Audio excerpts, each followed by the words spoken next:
Peace, everybody. Good evening. This is season 4, episode number 2 of the P.W.P Sessions podcast. I am your host, Noel A. Figueroa, aka the Anointed Pen. Thank you all for tuning in tonight. Tonight's guest is Azar King, and I'm happy to connect with this brother to learn more about his work and the whole 9 yards. So let's get right into it.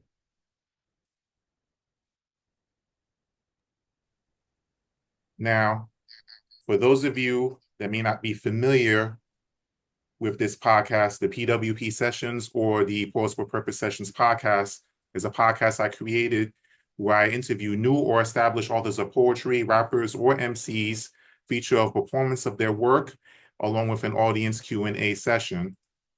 I am your host, Noel A. Figueroa. I am a poet, author, blogger, workshop facilitator, and event host, and I am the creator of the P.W.P Sessions podcast.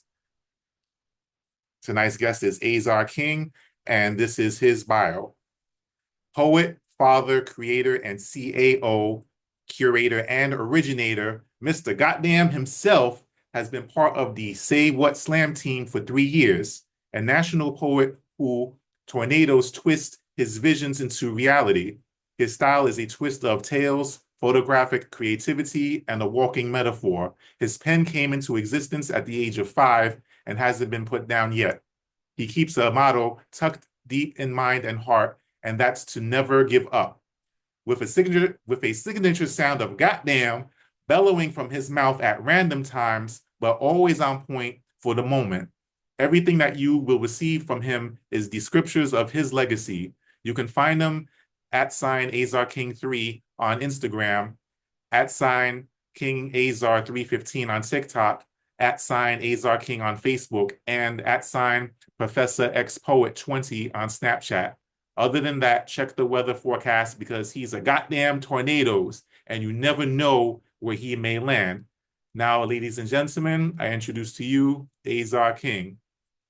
Peace, brother. Peace, How's it going, man? peace, peace. How's it going, man? Glad to connect with you, bro. Going good for sure. All right. So, how would you define yourself or describe yourself? Unapologetically me, authentic, um, a growing man. What's That's up? that's what it is. Yeah.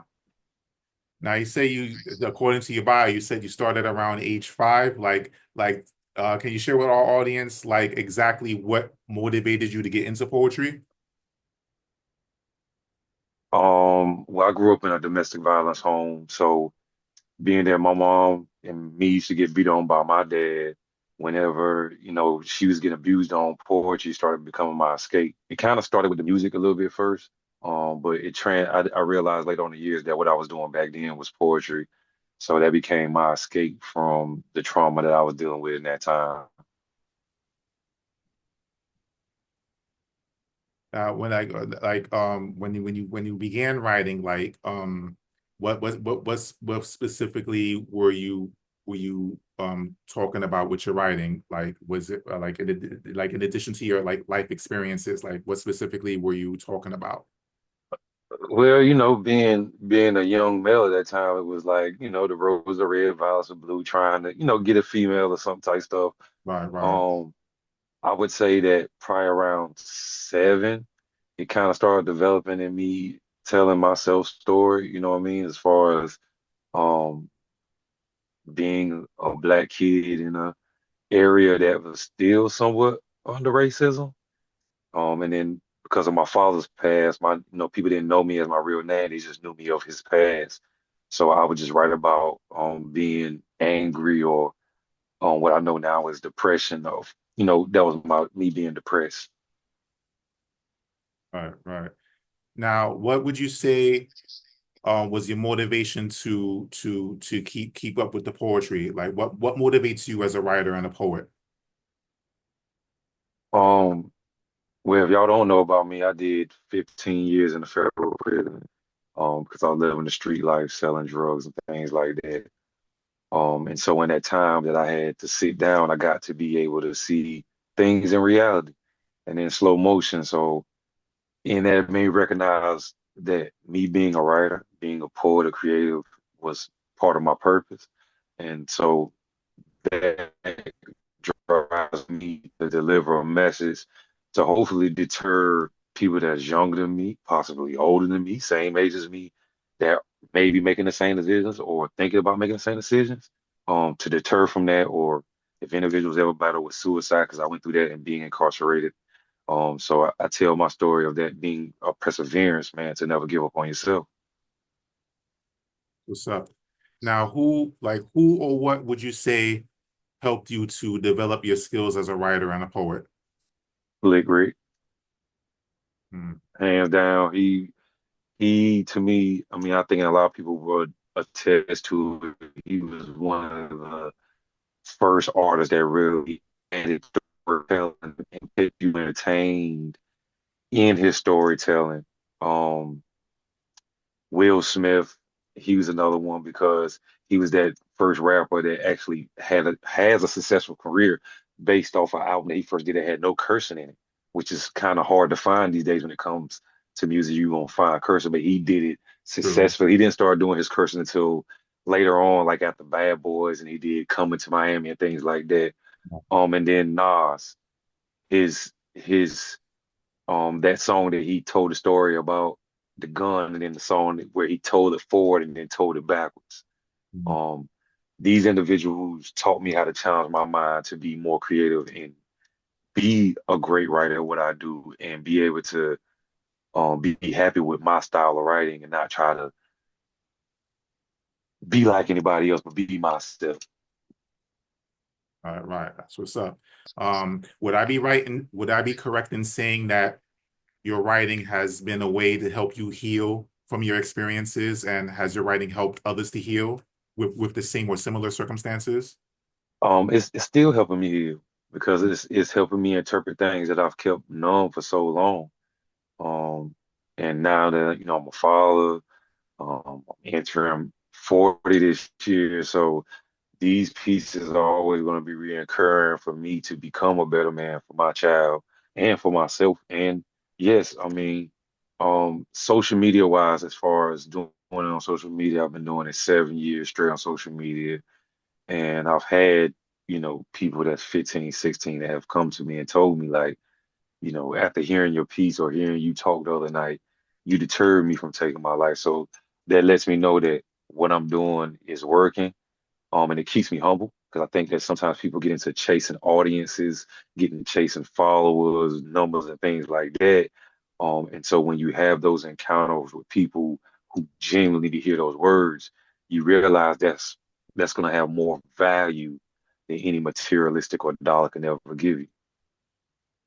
Most definitely, most definitely. Yeah, I can definitely attest to that in the sense that, our words have impact, and you never know who you're going to reach, even if it's just one person. I always say if you only reach one, then you made a difference, because that one will tell five or 10 and so on and so forth. It causes a chain reaction because your words have that much impact. So it's For sure. definitely, important to recognize that we all have that purpose, when there's no it's like we all have something to offer. You could be you have the power to reach people I can't reach, right? I have the power to reach people that you may not reach, but we're still both equally important. You know what I'm saying? Because we have an assigned set of people to reach with what we have experienced. None For of us are sure. the same. So it's We important all to flow in that. we all are a body part to a larger body. Mhm. And it's just unfortunate that most of the body is being dysfunctional. Mhm. So it takes people like us, painters, violinists, those that have been gifted with some significant craft.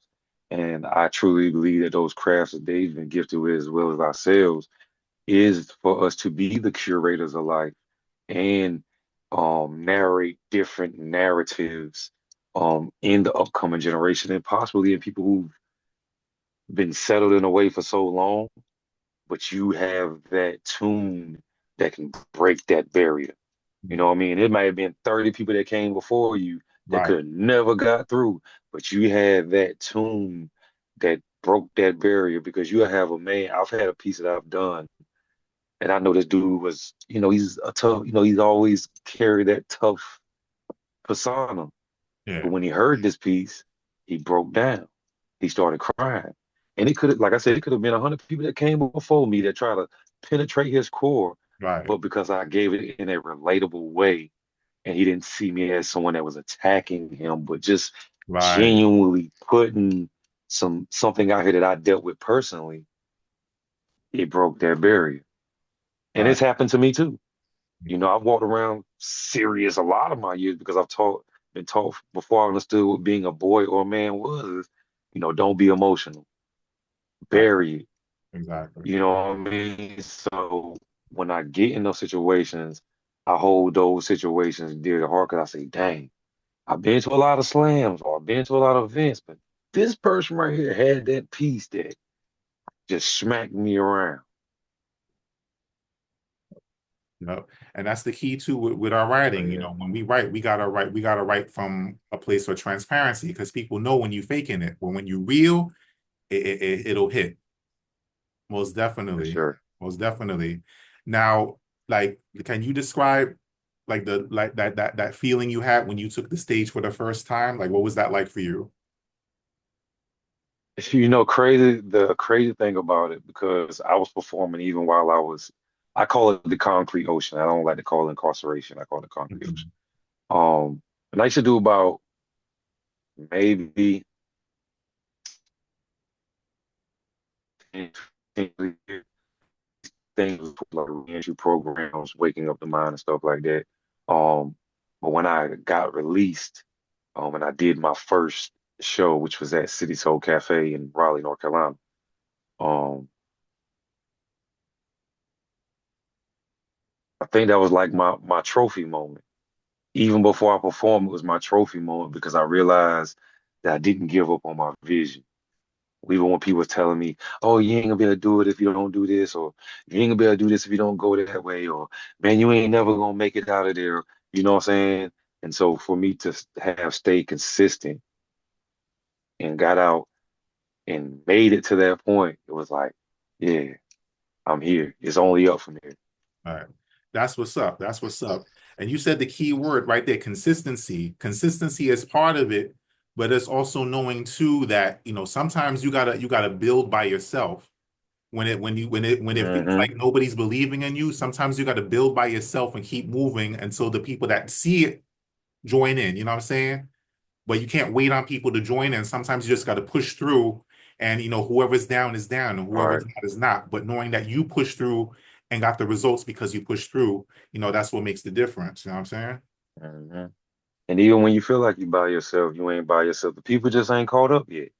That. You know what I'm saying? Like that's just really what it is. You have to realize that probably for a bulk of your life you've been living in a box.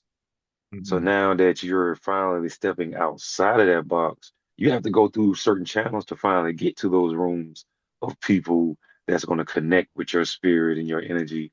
Um, you know what I mean? It takes time, but the right people are gonna get sent to you that is for you, and there's gonna be some people that ain't for you, but they really still for you, meaning Right. that um their ill intentions teach you a lesson that better preps you for the future of things that you may encounter later on down the road. Right. So they still play the part, you know what I mean? Exactly. Exactly. Now, as us poets, every poet is different. Every poet, brings something to the table, you know, that stands out. What would you say is about, how you approach poetry and how you approach performing poetry that makes you different? Like what makes you stand out? Um, taking people, I mean, because I was born 85, so a lot of people 70s and on up, they got to experience some of the things I got to experience from 85 and on up.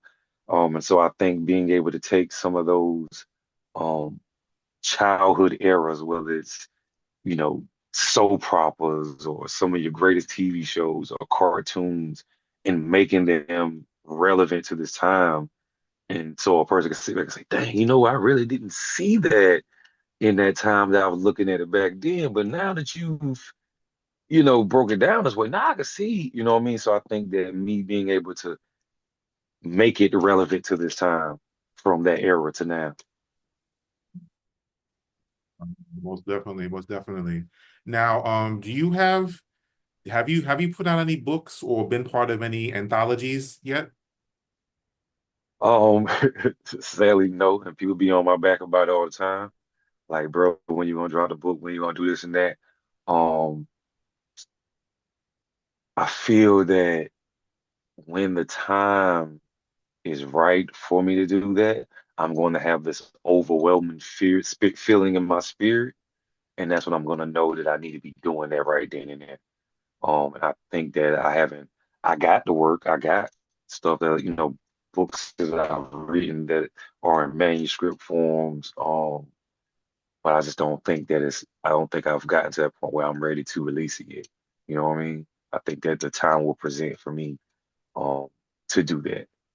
Right. Think it's still some more growing for me to do because I don't want to just put out anything. I wanna be able to give you the yin and the yang of the story. You know what I mean? Even if it's in 50 to 100 pages, I don't wanna leave you confused. I want to leave you full and ready for the next one. Yeah, that's what's up, man. And there's nothing wrong with that. You definitely want to put out your best work, when you ready. You know what I mean? Because that's when like when you do something when you know you ready, that's when you're gonna put out quality and it's gonna be how you want it to be. So I'm Mhm. definitely all for that. You know what I'm saying? You go at your own pace and when you're ready to drop, you drop, for sure. For sure. What poets do you vibe with? Like what poets get your attention that inspire you? Um, there's a poet out here where I live by the name of W.W.P. He's dope. And I think it's more than just the poetry, it's just the brotherly connection that we have Mm. and his encouragement. Like even when we competing against each other, he never allows competing to get in the way of encouragement and being a brother to me. So Doug Dupree, uh and these people that I mentioned is because of the relationship, not just the poetry, it's just the connection. Love brother Mike, he's another one. Um, that is the brotherhood. I am Shay Black. She's a great poet who's out here with me as well. Um, and just to watch her story and things she did with her past and still push through, just encourages me more. So is when I meet poets like yourself, Black Chakra, um, Kiss the Lioness, uh, um, the list is large, man, because it's just the relationships that I've built with these people over the period of time and they've remained. They haven't abandoned me. Like they accept me for good, bad, and they, you know what I'm saying? And that's when you know that these individuals just ain't here because you got something going here because they genuinely care about you as a person. You Right, know what I right. mean? And that always is going to keep me admiring them and just watching they grow. You know what I mean? Like I said, I've been dealing with these poets for years. So just to see where they started at and to where they're going and what they're doing now, it's like, dang, I was a part of that. They've been a part of my story too. So it's dope.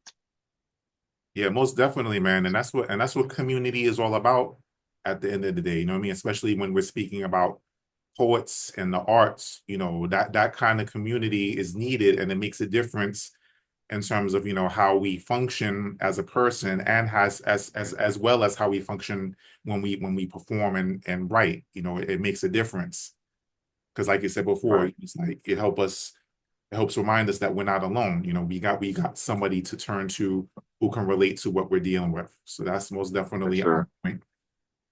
Now, are there any subjects with your poetry? Like, do you have any subjects that you like writing about more than others, or you pretty much touch on like a fair amount of subjects, like overall? Yeah, I don't limit myself because I want to continue to grow.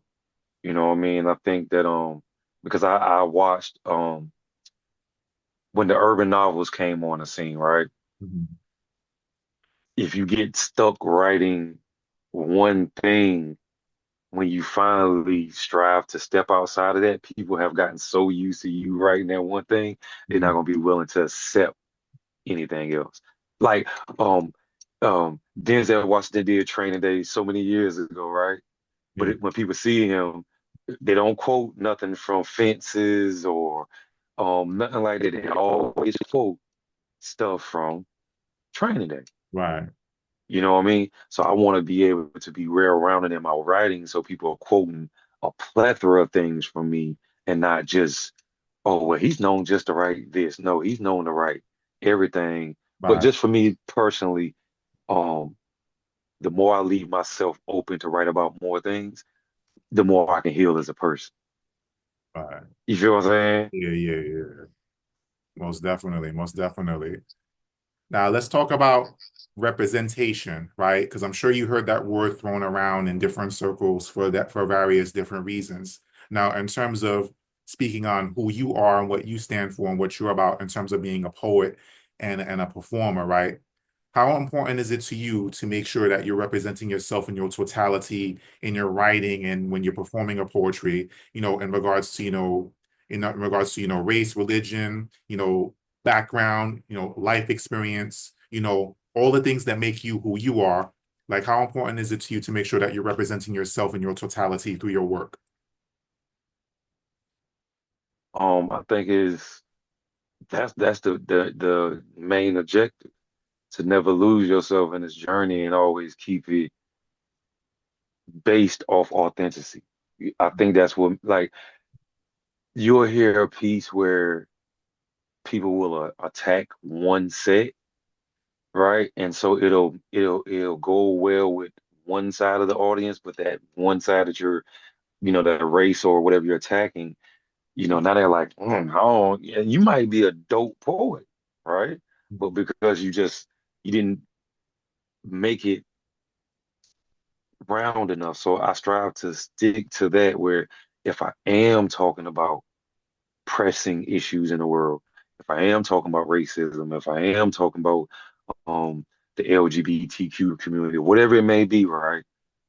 I still try to incorporate myself in those pieces because it still affects me too. And so when I talk about race, I don't just say, oh, it's the white people's fault. It's all our fault. We've all played a part in it. If you turn a blind eye to it, you played a part. If you didn't speak up, you played a part. Sometimes the own worst enemy look just like you. So all of us played a part, and nobody wants to take that accountability when it comes to that. They just want to at the other people and say, "Hey, is that this?" No, I didn't. Yeah, the dude told on me, but guess what? If I wasn't in the street doing what I was doing, he wouldn't have had nothing to tell on. So guess who ultimately who fought it was? Right, right. Mine. You feel what I'm saying? It's And true. I can't be afraid to tell that story. That's where that comes in, sticking to a regimen agenda of me, right? Because people will be afraid to tell if you've been molested. So when I hear a man get up there and talk about him being molested, I respect that man because I know that's a difficult ass story to tell. You know what I mean? So when I tell my story, I say, hey, you know what? I ain't the first person that's been locked up, and I ain't gonna be the last. But if I tell my story, there's gonna be somebody that either did just as much time as me and just got out, or did less than time than me and just got out, and they're trying to find their way on how to navigate in life. And when they can see somebody like me being unapologetic about my past, it makes their journey a little bit better. Most definitely, most definitely. And I believe that provides the perfect segue into our next segment, because it's now time, ladies and gentlemen, for Mr. Azar King to take the mic. Now, at this time, sir, you are welcome to do up to 5 poems of your choice. So at this time, the floor is yours. I'm gonna start with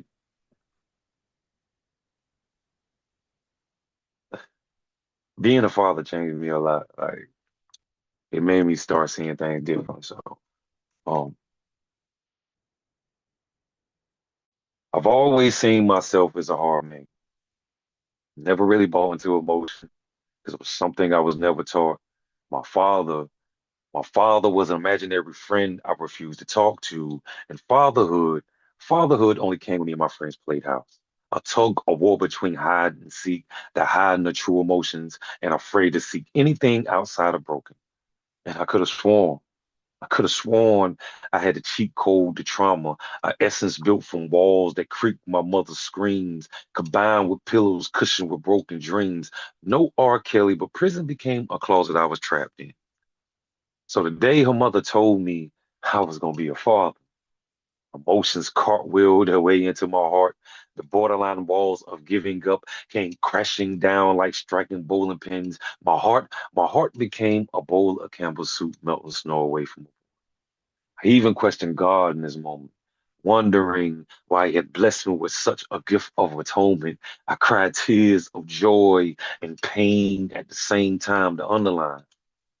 I was happy I had given life, but afraid my father's stitch of failure will rub off on mine because they always said the apple doesn't fall far from the tree. But I refused to hang glide into this eulogy because being a girl dad ain't easy, especially when you're a 39-year-old man seeking to find gems that your father hid from, living in fear that I may have to reap what I sowed through her, having a flash drive overload of memories of who I used to be. And to your future young boys, you better find you something else to play with. Because it can easily become a dramatic scene on Netflix. I will become a beast for this beauty. She's a thorn from a rose that stuck me so beautifully, and she's now 3. The other day, she did a cute thing. She took a little hand, wrapped it around my fill finger like a wedding ring, an affirmation that we were married for life, a holy matrimony of vows that I'm her superhero, and there's no ocean I wouldn't cross from her. Whether in sickness or health, I will always strive to be an example of what she needs to seek in a man. And here's one thing my father did teach me. The very things that he hid from are the exact things I need to seek to become a better father, a better man. The crazier thing, she was born April 1st, and her birth made me realize how many years I have been living as a fool and devaluing my worth. Peace. So yeah, that's about my daughter. Well, she'll be turning 4 this year, but she definitely changed me as a man and still has changed me as a man because, as I stated earlier, um, I've always walked around with a hard shell, and sometimes having that hard shell hurt relationships, hurts business relationships because the communication ain't there. So yeah. Um, and as I also spoke about earlier, I spoke about taking things from the past and making them relevant to this time. And one of the things when I was younger, I watched a lot of TV, even with the 3 channels and on up. And when I got kicked out of school, my great grandmother would make me watch soap operas with her all day long. That was my form of punishment. And I learned later on in years that those things also contributed to me being becoming a good writer because I watched the choreography of these shows through these actors, the way they moved and stuff like that. So this piece is called Reruns. The word friends. How many of us have them? They use the word so loosely, depleting you of your energy like a body built in a gym. And then they teach you that family matters when they're mainly ones that leave you inside scrambled like egg batter. Been grown and still trying to heal from this disaster. Scene 227. Even if all doors go to heaven, when dealing in trauma, who wants to live life, life, life, life? Who wants to live a life single when things crumble around you like the can at the end of Pringles? I do my best to reflect on good times. But when you look around and see what's happening, I'm like, ding, why God hasn't saved us by the bill? Hell, because life ain't sweet like Jello pudding. This ain't no Cosby show. We in a different world now. Bonds broken. It's sister versus sister act, and our reruns of deaths of blacks wanting our souls to be hanging next to Mr. Cooper because they playing Parenthood ain't super. Sounds like this home needs some improvement. But what about when Boy Meets World? and somehow becomes the Malcolm that's X'd in the middle. I ponder which Sabrina can solve this riddle because it seems like we're playing with a short deck of cards, no way to get a full house. Kids used to want to be king of the hill. Now they want to be king of the mouth. Videos inspire be dead in blood or turn crypto. Then you find yourself doing a bit over a coin. Subscribe, subscribe. Who wants to join? You see that motherfucker there, Bobby? I've been Steve Urkel before. I transformed from Stefan to being stepped on to saying, Did I do that? When things went wrong, all around the world, the same song because I was a smart guy that should have been in the house, but I chose to pitch rocks towards these PJs. I thought it's direction to me getting real clout. This bruh man found himself sitting higher than the fifth floor in a cold world like when Gina left Martin, outcasted like a Martian, on top of living in color makes you a target. This way of thinking is sharp. I guess it's true what they say different strokes for different folks. But somehow it seems we all playing with the same broke remote. D reruns starting to be some bullshit. And that's that piece. And I just highlighted a lot of TV shows that were my favorites from back in the day. They taught me a lot of things that I learned. I think that the main reason that it removed a lot of those TV shows from TV is because they realized how empowering it was, mainly to the black home. And then they started trying to replace them with TV shows that would whitewash all the positive energy and conscious conversations that were had in these TV shows. So yeah, um, and uh, rolling into Ninja Turtles was one of my favorite cartoons. So it was only right that I wrote a piece using that cartoon, but making it make sense and making it relevant, not only to me but to what is going on in days and time right now. Um, so um, everyone has a favorite cartoon. Mine, Teenage Mutant Ninja Turtles. As a young raisin in the sun, it was the first cartoon that helped me identify what it means to be black. How I had to bury my emotions like in the sewer, afraid to let the true projections of me seep through this crack. Why? Because my skin is of a Divana brown. There's a blank sheet. I love this cartoon so much. I asked the man who birthed me, who I had lost all trust in, to go out into the woods like Tarzan bring me a turtle shell back like it was my best friend. Most laughed, brushed it off their shoulders, chucked it up to I was just being a kid. But the shell was the shield to block me from my father's why I oughta backhand like he was doing ultra combos as an animated man. A shell to shield my heart from the traumas of the world because my heart has only known abuse since birth. A shell to shield me from the white man who let the N-word Calabunga dude surf wave off the tip of his tongue with the nosedive that my whole generation is cursed. One by one, they duck hunt, turning black boy joy to ghosts and shells. And let's not forget, if you cry, you forget being known as hard or tough or strong or anything associated being a heterosexual male because that's weak, that's soft. You shouldn't do it. Now I'm forced to swallow my emotions with toppings of silent death, served in slices like pizza. No credit for me being me or being authentic like Visa, because being black is more than racism. It's depression, it's frustration, it's being a black man and wondering how in the hell I get in the situation. It's also having to disguise my heart with coldness, like Raphael in a trench coat and the hat, because nobody want to hear that mushy crap. And I'm still trying to figure out who are they. Because I'll listen to they.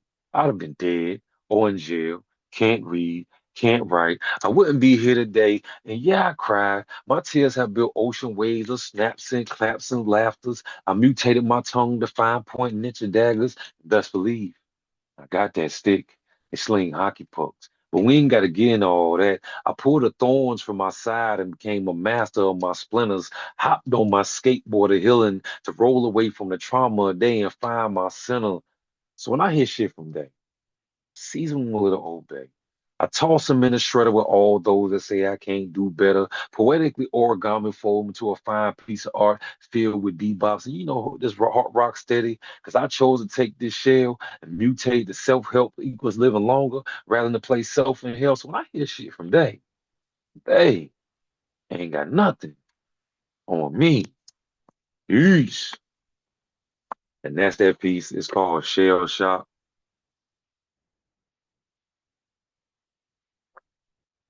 'Cause I feel like a lot of us are living in a shock shell that has kept us traumatized for so long and things like that. And now we're finally getting to a point where we're breaking out of that shell. And that's what that piece is for me, learning how to break out of a shell um, that had me incarcerated long before I even physically got incarcerated. Because in one of my pieces that I got written, one of my lines I said, um, I've been incarcerated before I got placed behind iron bars. A child in his baby crib reaching out to the depths of darkness trying to grasp these stars. And I don't think a lot of people look at that as a young black male, that baby crib was already um prepping us for incarceration because they were saying that the only thing that we would be good for as black men is either play sports, rap, dead, or incarceration. So I think that's how I look at that baby career at that time. That um, I was already incarcerated. It was already teaching me a realm of boundary, right? And that played psychologically on our mind as we got older to keep ourselves in a realm of boundary.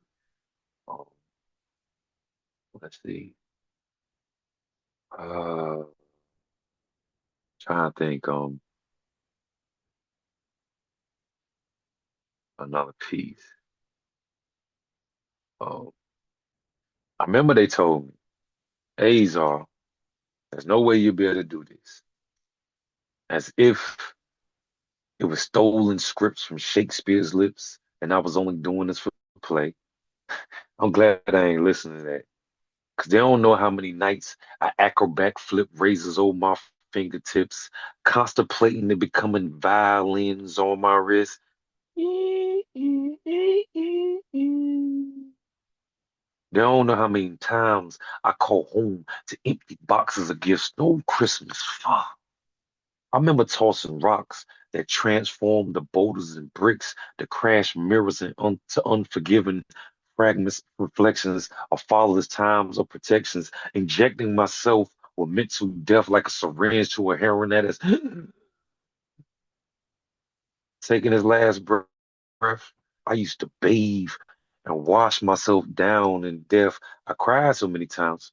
My tears created red drops of paint, painting a vivid picture of Deborah Cox. How did I get here? I nose dived into an ocean of depression. It wasn't even standing on a pier, but somehow, I backstroked myself back to dry land, defeated giants like David and mastered the algorithm to a plan. And damn, here I am. They said I would die entombed in prison like a mummy. I won with no lawyer and no judge. So the joke's on you, dummy. But that still doesn't etch a sketchy race to create a paranoia that I can get stabbed in my back in the grocery store line. That's that flashback prison stuff. Or when people say they shoulders has one angel and one demon, when my shoulders are carrying the weight of the heavens and first draft picks of demons, or how am I supposed to rest peacefully at night? My body becomes overheated like water. Tremors run through my spine like an earthquake in California. I probably can get indicted on how many times I applied abortion to my thoughts because I started to believe I had death in the palm of my hands and around the corner. But imagine if I had given up, allowed fear to be like kids in the middle of the street, playing hopscotch or double dutch, jumping in and out of my life anytime, any place, in my mind. I experienced the slow drip from my wrist, the flow caressed at my blood, the range of death kissed my lead lips, the slow fade of my existence, like night to day or day to night or the end of movie credits. I paid with my sins with my life because I felt that my present had no credit. And as I realized and seen the gray fog reside in my eyes, true greatness comes after one dies. So here I rise. Peace. And that's that piece. And I just wrote that piece to let myself know, man, that I had to kill off and still have to kill off old ways and old me's in order to become a better me and continue to grow as a man because I know that me as a man is an ongoing process. That's not something that's final. Just like healing is never final. It was always going to be ongoing. Um, and so that's what poetry does for me. That's what this journey does for me.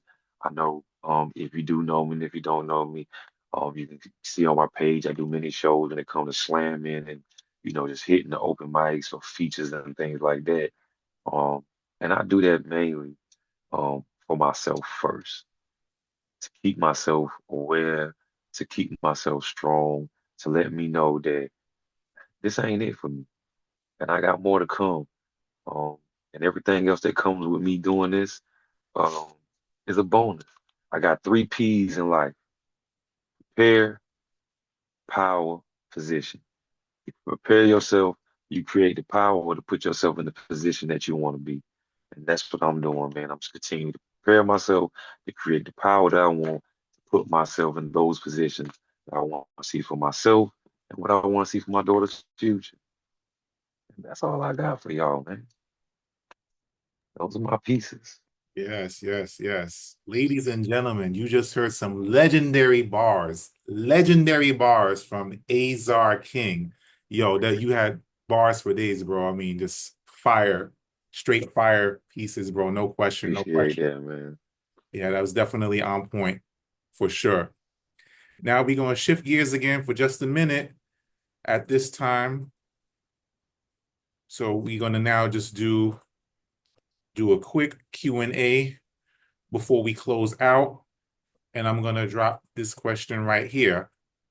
If you could collaborate with any poet, living or deceased, who would it be and why?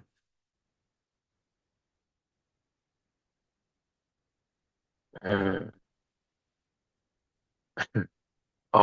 Honestly, and it's just, and that's probably like a lot of people go to, but she just reminds me of a grandma, like one of my grandmas, um, Maya Angelou.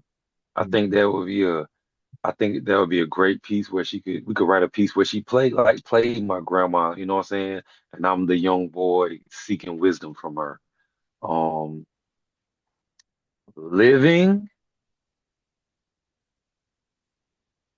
mm, dang, most people living that I want to do poetry, but I've done. Um, You know what? Man, I would love to do a poem with Questlove, bro.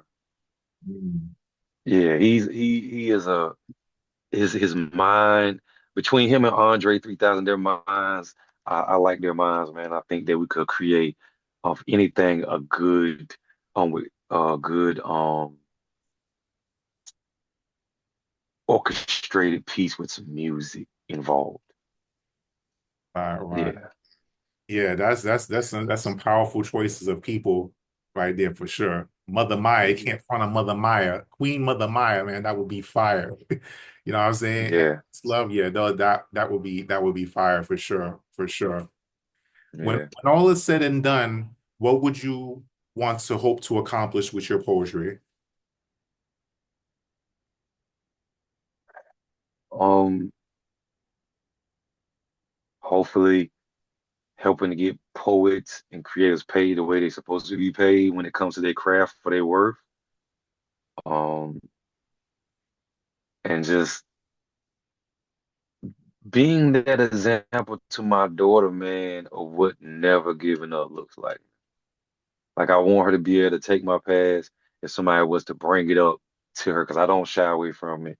And I'm pretty sure somebody probably is going to bring it up to her one day. And I want her to be able to have that foundation stand and say, yeah, my father did that, but these are all things he done since that. And this is the dynamics that he changed since that. You know what I mean? His story should be a reflection that your past does not define what your future can be. Most So definitely, yeah, that's definitely. what I want to do. Are there any particular accomplishments that you would like to share with our audience tonight? Like were there any slams that you've won or participated in, or any other things you would like to mention as far as an accomplishment? Um, I would say the last slam that I had recently here in Greenville, which was the Grand Slam, which is normally held to determine who the team is going to be to go to the tournament in June, which is, if not the largest poetry tournament in the world, which is Southern Pride, Mhm. which is normally a team of five.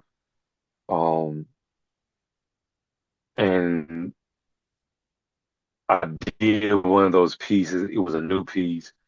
And to be able to do it and execute it, um, it was a release for me. And it just showed me personally that I was growing in my writing and in my performance, because I always reflect back when I first got into performance how stiff I was. And so now to be a little bit more agile with it and stuff like that, um, yeah, that's definitely a great accomplishment um recently. Um, and I'll be slamming February 1st right here in Greenville and everything Black Poetry Slam. So that'll be my next great accomplishment because I'm gonna accomplish something. Even if it Ah, ain't taking the win, just giving myself a chance, taking a chance on myself, I'm mhm. gonna accomplish something. Excellent, excellent. That's what's up. Now, aside from that, on February 1st, do you have any other events coming up or projects that you'd like to share? Um, let's see, like I said in June, I'll be heading to Knoxville with my slam team to compete in Southern Fried Poetry Tournament. I'll be featured here at Coffee Underground March 25th, I believe. I believe that's the date. Um, I'm almost certain that's the date, March 25th. I will be, if you got a venue in Salt Lake City, I'll be out there in March as well. So hit me up if you got a venue out there. I would love to tap into your venue. Um, and then, we got scrimmages that we do as a team leading up to leave to go to tournaments. So if you want to catch up with anything that I got going on, you can follow some of those social media pages that he mentioned in my bio. I'm most active on Instagram, so that's Azar King 3. And I post a lot of my things that I got going on with flyers and dates and times and places. So go check it out. That's my weather forecast. That's what's up. That's what's up. Excellent work, man. Excellent work. So before we close out tonight, this is one more thing that I want to do, and that is first and foremost to say thank you. Thank you to my guest, Azar King. Oh, great conversation and most definitely fire poetry. Thank you for coming through and sharing your mind and your heart and your work. And I wish you all the best with your upcoming endeavors as well as your future endeavors. Much appreciated, much appreciating having you on my podcast tonight. Thank you so much. Um, Up next, Man, I ladies and appreciate you.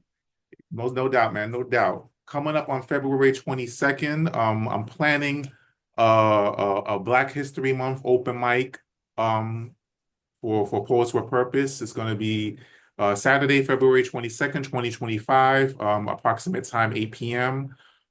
More details to follow. I'm still in the process of preparing the flyer. So if you're interested in participating and or featuring, feel free to reach out about that. And other events aside from that one will be announced. For more information about Poets with Purpose, you can hit me up at 646-372-6230 or email me at poetswithpurpose@gmail.com. I'm also happy to announce, if for those of you that don't already know, Poets with Purpose now has a website, poetswithpurpose.wordpress.com. That's an additional site for those of you that are already on social media, or for those of you that may not be active on social media, you can subscribe to this website and keep up with all the happenings and relating to Poets with Purpose, event postings, poetry, podcast announcements, everything of that nature. So be sure to check out the site if you haven't already. All of my logos and flyers are designed by the excellent team at Eclipse Graphics. You can find them on Instagram, @Eclipse Graphics NY, or you can go to their website, eclipsegraphicsny.com. Lastly, for those of you interested in making a donation, you can do so through PayPal, Tap Media Man, Cash App, $ Anointed Pen, or through Zelle utilizing my phone number, 646-372-6230. And that, ladies and gentlemen, concludes episode 2 of season 4. This episode will be uploaded to the Poets with Purpose YouTube channel within the next hour or so. So be on the lookout for that. Once it's uploaded, you'll be able to freely share it amongst your social media contacts. Azar King, much love, bro. Thank you for coming through. Big thank you to my audience. Thank you all so much for your participation and support. Y'all have a good night and God bless. Thank you.